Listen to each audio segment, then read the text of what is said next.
Hello everyone, thanks for dropping by. I'm doing a video early today because before the heat gets going, as it's been a heat wave over here in Britain and it just gets too damn hot towards midday or afternoon to do anything much. So I decided to do a video earlier on. I've even skipped the cleaning as it's just too much with this muggy heat that we get here in Britain. Anyway, in case you didn't recognize her, that's Tricia Helfer, and the only thing I've ever seen her in is the clips of Battlestar Galactica and Suits. She's 50 odd years old now, and the obvious question is, would I date her if I was super wealthy? Nope. She used to be a supermodel. That means she's quite tall. In fact, she's about 5 inches, maybe 5 and a bit inches taller than me, and that's even before she wears heels. The co-stars on Suits, I notice, are more or less the same height as hers, so all the guys that she's been on with Suits are all 6 foot, all the actors in the cast.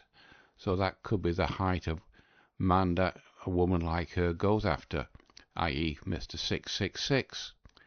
So she's 50 odd years old now, and she's got a OnlyFans site out now.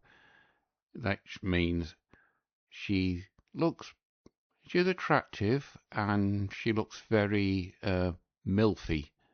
But as for dating in real life, nah, I'm just at 5'6", if that. I'm just far too short for women her height. Anyway, enough about Tricia. Now, as you know, marriage has been in steep decline this past few years, but this is not a new phenomenon because I found some things which on a MGTOW perspective are quite interesting. The first thing I found was this. Now this is an Irish site, and as you can see it says opting out why men are increasingly rejecting marriage, and James Behan examines why an increasing number of men are deciding not to get married. Now this was done on September the 14th 2016. About 10 years ago, come September. Now, it's about Ireland, but if you scroll down, it says a growing number of men are increasingly aren't interested in getting married or even having long-term relationships. In Japan, they are known as herbivore men because they have no interest in the traditional carnivorous pursuits of their salarymen fathers. Excuse me. And their American and Western European counterparts have been described in less flattering terms, including man-child. We've all seen that on the internet. Failures to launch. Dr. Helen Parr's 2013 book in America, Men on Strike: Why Men Are Boycotting Marriage and the American Dream. So that was the first warning shot of the problem that's coming. Frames men walking away from marriage as strikers, making a simple cost-benefit analysis of commitment before deciding it's simply too risky under the current system. Dr. Helen was a woman who obviously saw the rise of MGTOW coming along. And then more yada yada yada, mostly about Ireland. This bit, peaceful non-participation is a sincere form of protest. That could be a tacit nod towards MGTOW. Movements like the strikers and herbivores are already garnered media attention simply because they feature young men who refuse to conform to what society expects of them. Again, that's also a tacit nod to MGTOW 10 years ago. A mass boycott of marriage among young Irish men might just be enough for people to actually do something to change the system. I'm not holding out hope. However, some such changes would require serious commitment. The establishment isn't concerned enough as yet to do the serious commitment because the establishment are terrified of the woman's vote. Now that was 10 years ago.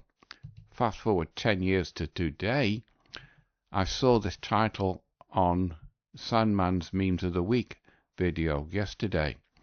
There's a number of ones all with that same title, but they're all saying the same thing, as in it's a copy and paste article. Now this was done on May 26 this year, i.e. 10 years after this previous one. No wonder men are opting out. Now the bit which caught my eye and is relevant to MGTOW is this. The modern woman at prospectus. There are mostly miserable, anxious and insecure cohort in living memory, hardly great marriage material. Most married women go off sex and the husband who objects is seen as a problem. The woman is not fulfilling her sexual duties, in other words. Many women don't actually like men very much. We've seen that on TikTok videos, on the various other MGTOW channels. The more educated she is, the higher the contempt, i.e. all these college-educated women, they don't want to date a blue-collar man. They've gone full throttle left, we can agree with that. And 3/4 of college-educated women won't even date a man who votes differently. We've all seen examples of that. If a guy voted for Trump and the woman voted for Harris, then the woman is not going to date the guy, which is, in my view, quite petty and childish, and just shows the level of infantileness in the woman's mind. They've rigged the education system and colonized corporate and institutional life. We've seen examples of that in several incidents on YouTube videos, turning universities and workplaces into man-repellent factories. We've all seen that, examples on YouTube and on the news. Yet their hypergamy is still running hot, despite outnumbering men in education and careers. Excuse me. Got a frog in my throat. They still demand a tall, equally status unicorn, i.e. they want Mr. 666. The modern female threat detection system is hyperactive, in other words, they're too picky. Almost any male behavior, silence, opinions, jokes, breathing, gets flagged as a red flag. In other words, these women are behaving irrationally. They are extremely well versed. This bit is relevant. They're extremely well versed in the lucrative economics of divorce, including a well-timed false allegation to eliminate tedious shared parenting. In other words, she keeps the kids, the house, and half his stuff. And if you drop down, where's the other bit? The contempt for men is hardly surprising. That's what we've been taught.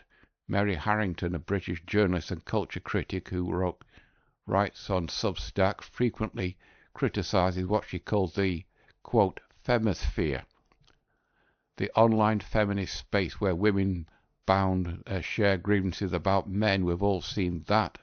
They put them on TikTok. The online feminist scene often feels like one long group therapy session for women to compare notes on how awful men are. She writes, suggesting this makes the men the universal scapegoat.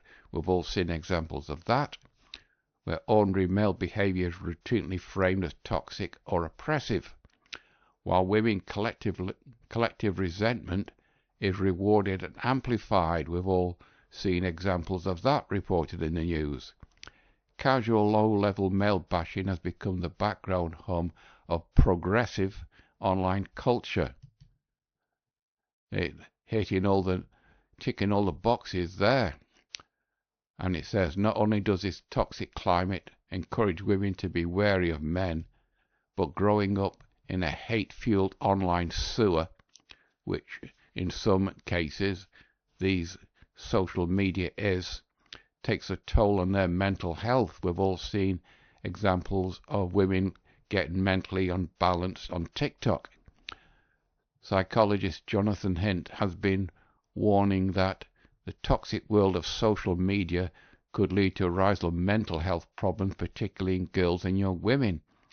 I've read reports that antidepressants among girls and women, both in America and across Europe, have skyrocketed, so there's an element of truth in that. And says since the early 2010s, young people across the developed world have become more anxious, depressed and lonely. The increases are even greater in young women, he said.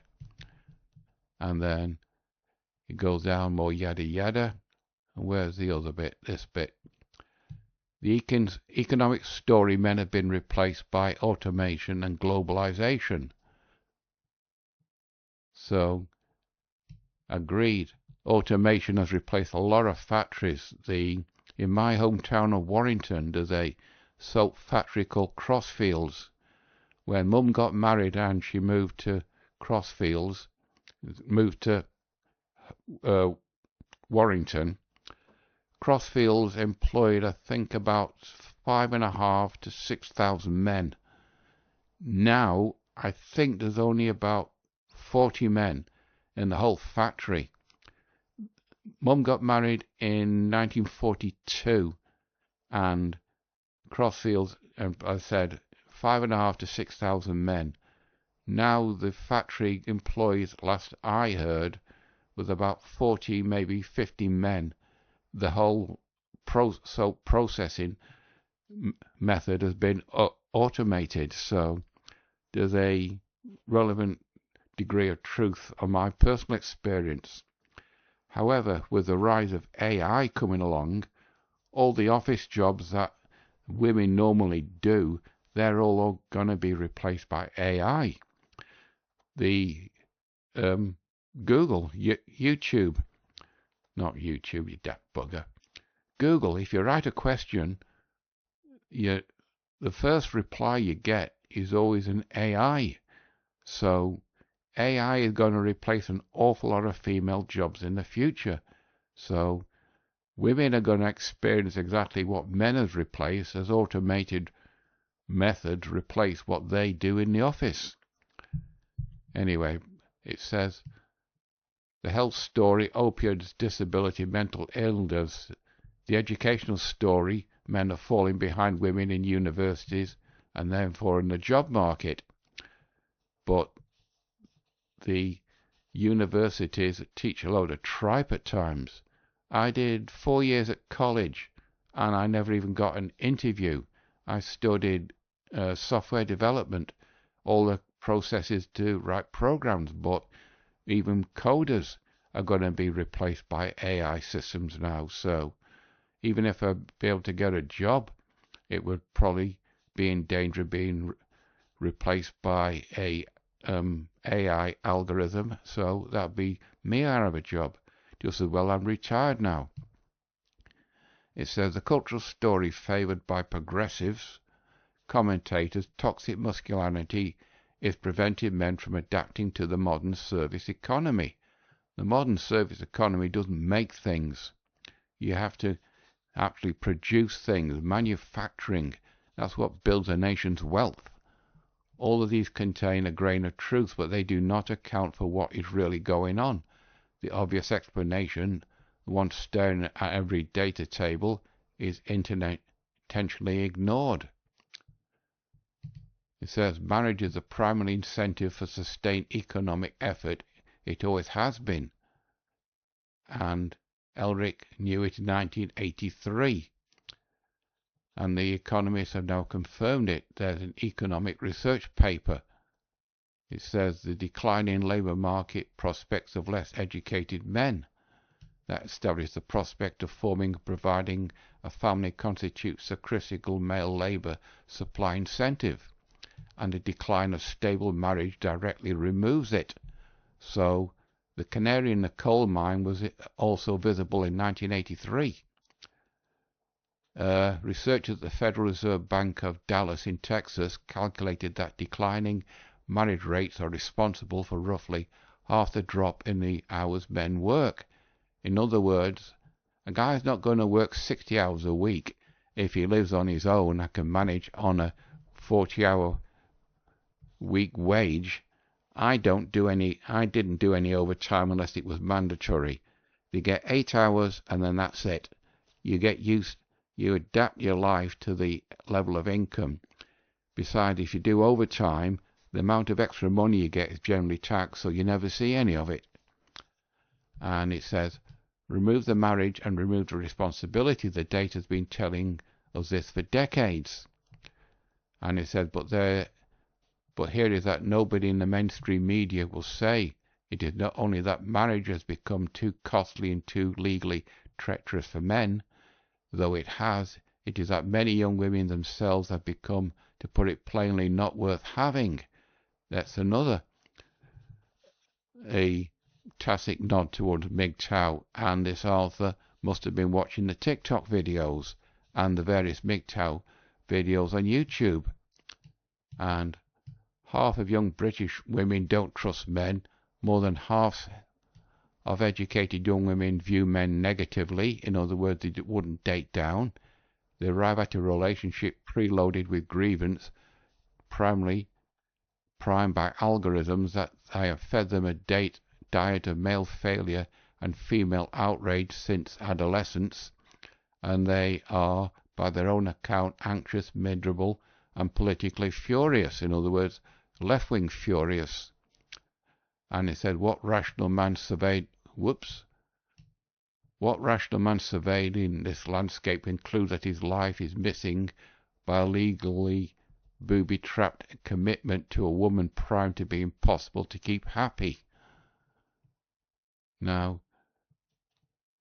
to finish it off, I found this. 9 brutal reasons why modern women are quietly opting out of marriage and traditional life. This was done on February the 8th this year. And it starts off, this woman's cousin is 34, he's got a good job, owns his apartment, and his grandmother asks him every family gathering when he's going to settle down. This was obviously an American. Last Thanksgiving he finally said it out loud, I'm not planning for kids, not following the script our grandfather followed and our fathers followed, that everyone assumed he'd followed too. And he's not alone. Across America, men are quietly stepping back from traditional life paths, marriage, home ownership, fatherhood, and when you listen to why, it's not about the laziness or immaturity, it's about a world that changed the rule without changing the expectations. Here's what's really happening. Then we have the 9 reasons. The math don't work anymore. Traditional dad deal, man works, earns enough to support a family like my mum and dad was. Wife manages a home and kids. Yeah, my family. Everyone's roles are clear, but that economy really doesn't exist for men anymore. Housing costs have exploded, wages have stagnated, the job security that led previous generations built stability is gone. True. And yet the expectation that men should be providers hasn't changed. They're still judged by their ability to financially support a family. Still valued by their earning potential. In other words, women see guys more than what on the basis of what he earns. They're still as failures, they can't afford the life their grandfathers could afford in a single income. That was before automation. They're looking at the mass, student debt, rent, stagnant wages, stable employment, and realize they can't afford the traditional life they're supposed to want. Instead of failing it publicly, they're just opting out. That's another tacit nod at MGTOW. They're told masculinity is toxic, but still expected to be masculine. Marriage feels like a terrible risk.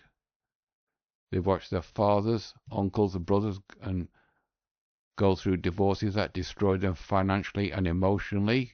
We've all seen the comments of that on the various other MGTOW channels. They've seen men lose their houses, their kids, and half their income. We've also seen that in the comments on MGTOW channels. They know the statistics that women initiate most divorces. Family courts tend to favour mothers, and the financial consequences for men are often devastating. And they've done a cost-benefit analysis. In other words, the juice isn't worth the squeeze. What's the upside of marriage, companionship, partnership, family? What's the downside? Losing everything. And a lot of men, and for a lot of men, that risk doesn't feel worth it. That, again, is another tacit nod towards MGTOW, especially when you can have a companionship, i.e. escort, for the night, and partnership without the legal and financial risk of marriage, i.e. the girlfriend experience. And at the end of the night, she goes her own separate way, and you go back home. You don't have community like the previous generations did. That's a tacit nod to women taking over all the men's spaces, men's clubs. And the timeline doesn't match the reality. Previous generations are clear market leaders. You go to school, you get a job, and you get married, you buy a house, you have children, all by 30. Most of my family's done that.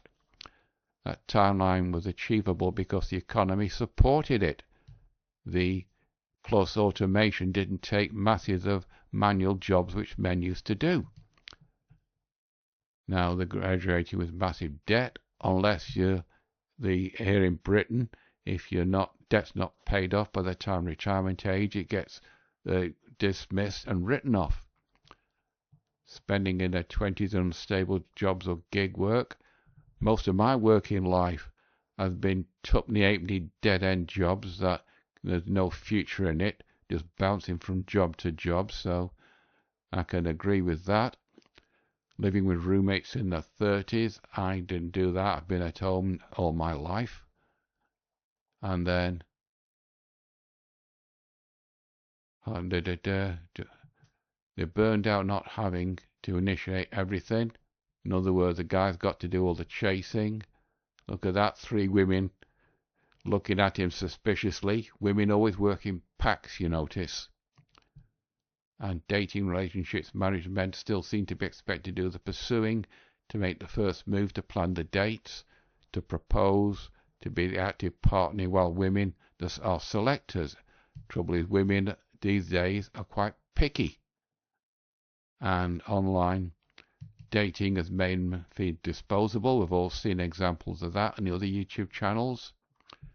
Dating has turned relationships into a marketplace where 80% of women are competing for 20% of men, i.e. the 80-20 rule or the 90-10 rule. And if you're not in the top 20, you're just average height, average income, average looking. You're invisible. I've been invisible virtually all my life, but I'm so used to it now I just don't care. They send hundreds of messages, get 0 responses. Watch women match with them and never reply, i.e. ghosting. See their carefully written profiles ignored, while guys with better photos or more money get all the attention, i.e. they're only going after the top 10 or 20% of men. And they see fatherhood as all cost, no reward. They watch their fathers sidelined, treated as secondary partners, expect to provide financially while having minimal say in their parenting decisions. They've seen the dads work 60 hours a week to support their families, then called absent fathers. That is just cruel. I've seen that in other men, my neighbours, myself. They've seen men fight for custody and lose. We've all seen that on the news, and they're wondering what's the upside of fatherhood for men. And then opting out feels easier than failing. Everyone can see they can't afford to get married, and everyone will judge if they can't keep their marriage together. Everyone will have opinions about the parenting or your career. Instead of trying or failing publicly, a lot of men are just quietly opting out. That's again another tacit nod towards MGTOW. They're saying they don't want marriage, don't want kids, don't want a traditional path. They're protecting themselves. That's a fundamental part of being a MGTOW, from judgment, from financial ruin, from the crushing weight of expectations that they can't meet. And they're doing it quietly without making a fuss, because making a noise about it just invites more criticism. They're stepping back, living smaller lives, i.e. I live on 3 pensions and I'm quite comfortable on my own. Nobody noticed they're not playing the game anymore, but they are. In society and the government are noticing they're not playing the game anymore. Hence the fall in marriage rate and especially the fall in birth rate. But anyway, I think I'm on 20 minutes now, so they're wondering, no wonder men are opting out. And this about modern women is a complete reason why guys are turning their back on getting into a relationship with women. And this is 9 brutal reasons why modern women are quietly opting out and doing it. I'll try and find something else on this, but thanks to Sangman for just mentioning this original one. Whoops, not that one. This one on his memes of the week. Otherwise, I've been looking around trying to find something else, but it seems MGTOW is starting to have an effect across the economy, and these articles are just displaying it. Right, you know the routine, people. Like, dislike, comment, subscribe. It's completely up to you. So until next Monday, I might be doing it early, or I might be doing it after they've done the cleaning. But as I said, I'm doing it early today because it just got too hot later on in the day. Right, that's it from me. Bye bye.